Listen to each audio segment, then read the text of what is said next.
Today we're going to take a look at Gladiator. Gladiator is a fun assassin to get into, but to master him can be challenging for others. Gladiator of course is easy and can be adaptable, and Gladiator also has intensive mix-up game. Like his mix-ups are very intensive if you know how to use. Today I will break down everything I know about Gladiator to help you understand him in For Honor of 2025.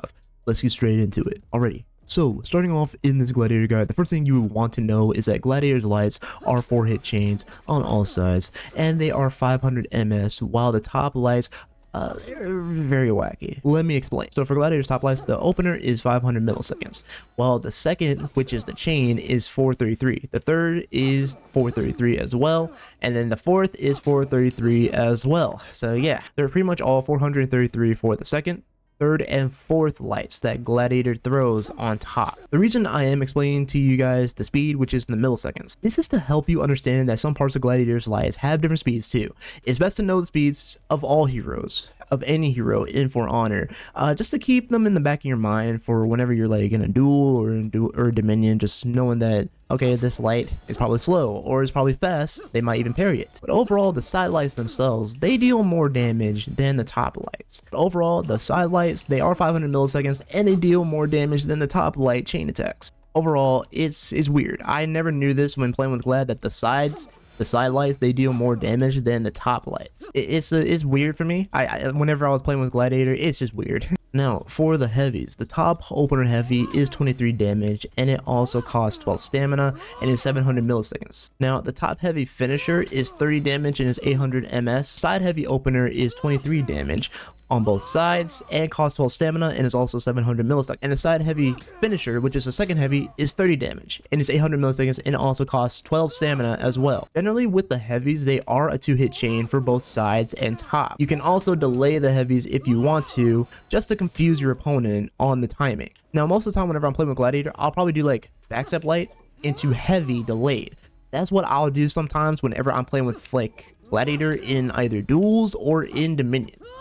Mind you, it is good. The only thing is that it is parryable and pretty much readable too. Like people will see it coming sometimes. Like they might see it, maybe not. It really depends. And if they dodge, I mean, sometimes it will catch. I don't know why. It just catches the person sometimes. It's weird. In many ways, you can use the lights and the heavies together to just mix up with Gladiator and just get a good mix going. Be a bit aggressive with them. Sometimes with Gladiator, you have to be aggressive. I mean, Gladiator pretty much is an aggressive assassin. Now, at times, you have to be careful and try not to overdo being aggressive, because most of the time, people will just read your attacks and possibly parry them. And if they parry like a light or a heavy, you probably will have to play on the defensive. So you do have to be mindful, but again, it is up to you and your style and how you play. All right, next we have Gladiator's dodge attacks.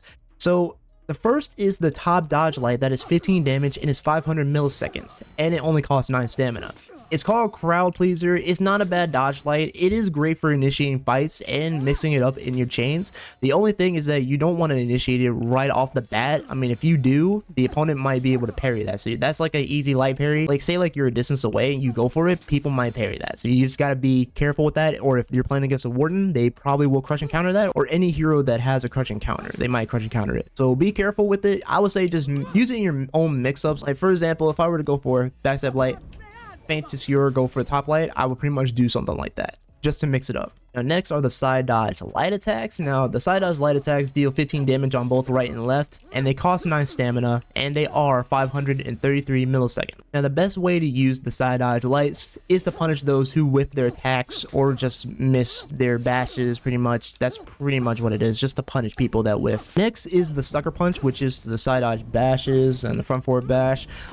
Pretty much you can't take away stamina with the bash anymore. Hey there, this is Future Raptor here. I just want to tell y'all that they did fix it to where with the bashes you'll be able to drain stamina. So they did add that back for Gladiator, which I'm glad they added that back, and I think it's for the parry counters as well. So I just want to make it really clear that they add back the stamina drain with Gladiator and Centurion. So yeah, sorry about that, guys. Next is the toe stab. Now the toe stab, which is called Fusina Ictus, deals around 10 damage and costs 12 stamina, and it is also 500 milliseconds. You can do the toe stab after any chain starter, so mainly your lights, toe stab, heavy, toe stab, the dodge lights, toe stab, man. Even the side dodge lights to toe stab. Like, you pretty much can do it after any chain starter, which is like the lights, heavies, side dodge attacks. And the way to do the toe stab is to pull back on the left controller and press guard break to get the toe stab off. You can also unbalance your opponent or knock them on the ground with the toe stab if they are out of stamina.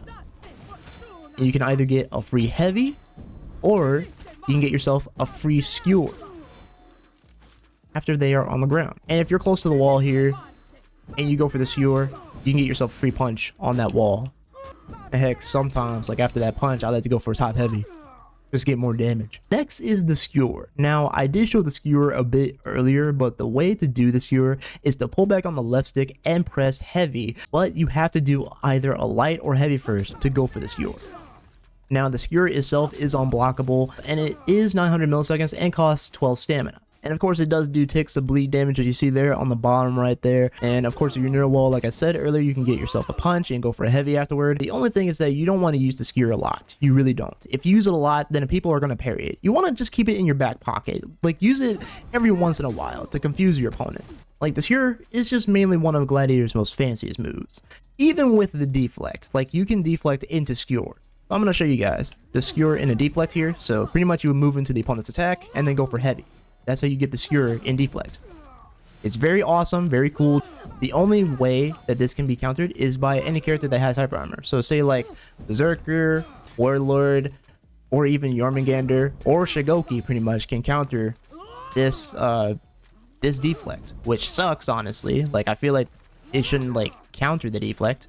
It's mainly just because of their hype armor. That's why. You can also throw people to the wall or anywhere on the battlefield when you're connecting the skewer. If you connect it, you can throw them to the wall and get yourself a wall slide heavy. Gladiator also has a parry counter, which doesn't drain stamina, but it does stun the opponent for a short time. And you can also do a heavy attack afterward, but I like to just stun them most of the time.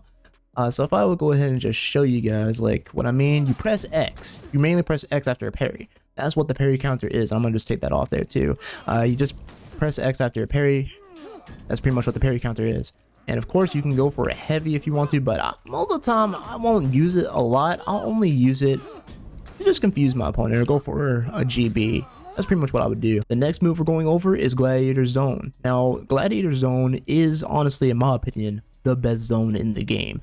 Mainly, it can interrupt any attack, and you can also get yourself an attack of your own. Like, look at that. It's unblockable, and it pretty much interrupts anyone's attack. Pretty much, you can either just let that move fly, let the heavy fly, or you can feint it and go for maybe toe stab if you want to, or you could just feint it and go for top lights. Like, you can make it look fancy if you want to. The only thing is that I use the zone for mainly finishing my opponent off. That's what I would use the zone for. If they're very low, use the zone, finish them off, or just go for another combo. It really is up to you. And also, here's Gladiator's running attack. It's a top heavy that deals 18 damage. Best for initiating fights as well. Alright, that's going to be doing it for the entire moveset for Gladiator. Let's move on to some combos that I know. These combos could be able to help you practice with Gladiator, or you can use them. It's really up to you. But let's go ahead and straight into it. Alright, so for this first one, I sometimes go for heavy, feint the second heavy, and go for toe stab. Something a bit basic there. Now for the second one, it really depends on the situation. If an opponent is either trying to go for like a bash or anything, and they go for the bash, you can go for a light, toe stab, feint the skewer into a GB, go for the heavy. For the next one, I'll like to go for the bash. Just to whip punish them. Go for a toe stab, feint the skewer, go for a GB, and get that heavy off. Now, this one is kind of including the zone, but I like to either like start off with a heavy. Now, you don't have to start off with a heavy. You can just go straight for the zone if you want to. Now, for this one, I like to go heavy, feint, into zone, go for the skewer, guard break, into a heavy. Now, for this next one, it can be a bit tricky, so I go for a zone, feint the zone, into a top light, into the toe stab. That's what I usually will do. Just a way to just get my top dodge light in and go for a toe stab. Now for this next one, I like to mix it up a little bit and be a bit aggressive. So I go for heavy, feint to another heavy, feint to a heavy again, go for toe stab, go for the skewer, feint the skewer into a GB, and go for a heavy. That there is me being a bit aggressive whenever I play with Gladiator. Sometimes I will let my heavies go on the second, depending. I like to just feint them and then just go for a different heavy on a different side. Just to see what my opponent will do. Either they will parry it or they'll take the damage. All right, that's going to do it for some of those combos. Next, let's get into some of the punishes real quick. All right, moving on, we're going to get into these punishes. So for this first one, it's mainly a heavy after a light parry. Now for a heavy parry, it's either a light or you go for Zona. Now if you get a guard break off, that's an automatic heavy. Now if your opponent is out of stamina and you guard break them, you mainly throw them, go for light and heavy. Now for wall throws, it's mainly a heavy. Now for out of stamina, while going for the skewer, throwing them, go for heavy into heavy. Now for out of stamina, on the skewer to the wall, you go for punch and the heavy. That's pretty much going to do it for the punishes. Now, if you want the information to all of the punishes for Gladiator, there are more punishes for Gladiator. The link for the information hub, the For Honor information hub, will pretty much be in the description below. Alrighty guys, I'm not going to go over every feat for Glad. Pretty much I'm just going to show you guys my feats on what I take for Gladiator in either Dominion or 44. Now if you want the information to all the feats, of course the information hub will be in the description below again. Let's get straight into it. For the first one, I'm taking Deadly. This here is a passive. The attacks they deal slightly more damage every 3 seconds. I want to be able to deal more damage. I'm taking Deadly to be able to deal more damage every 3 seconds. For the second one, I'm taking Executioner's Respite. It is a passive. When executing an enemy hero, you gain an extra amount of health based on the execution's duration. Sometimes I will have an execution that's a bit longer, so I'll take that and probably use it if I'm like alone, pretty much on like either C or B depending, and I execute my opponent very fast. I'll basically use that. I'll basically gain some health back. So yeah, real extra health, that is. For the third one, I'm taking Neptune's Wrath. I throw a Triton for moderate damage, of course. Like I want to be able to do more damage. I'm gonna take Neptune's Wrath. It's honestly funny how people get mad whenever you throw throw the Triton at them. It's wild. Now for the final one, I'm taking Catapult. It calls a catapult strike to deal massive damage over an area. Of course, it's not like Wharton's. Wharton's is a bit faster. This one, still slower, still the same. The catapult, I want to be able to just kill my opponents right then and there. If there's like, I don't know, like 3 people right there, I want to be able to just kill. If they dodge out of it, they dodge out of it. If they don't dodge and they stay in it, then they're stupid. But hey, it is what it is.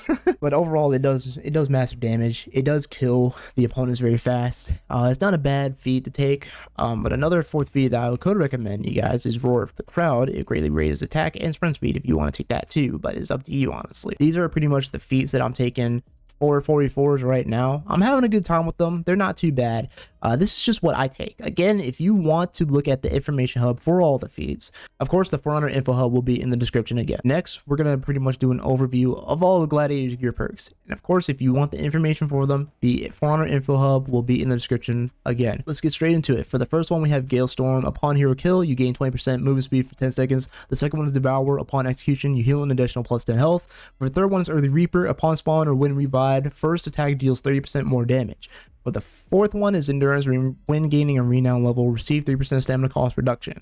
For the fifth one is Survival Instinct. When in critical health, you gain 25% stamina cost reduction. For the sixth one is Crush Them. Upon hero kill, your next attack deals 30% more damage. Final one is Headhunter. For each unique player / hero executed, it increases the max health by 4. But again, I hope this video does help. Make sure to leave a like and subscribe, and also comment down below what do you guys think about Gladiator and For Honor right now. But with that being said, I am TheGamingRaptor. Like, share, and subscribe for more. I'll see you guys in the next one. Peace, dudes.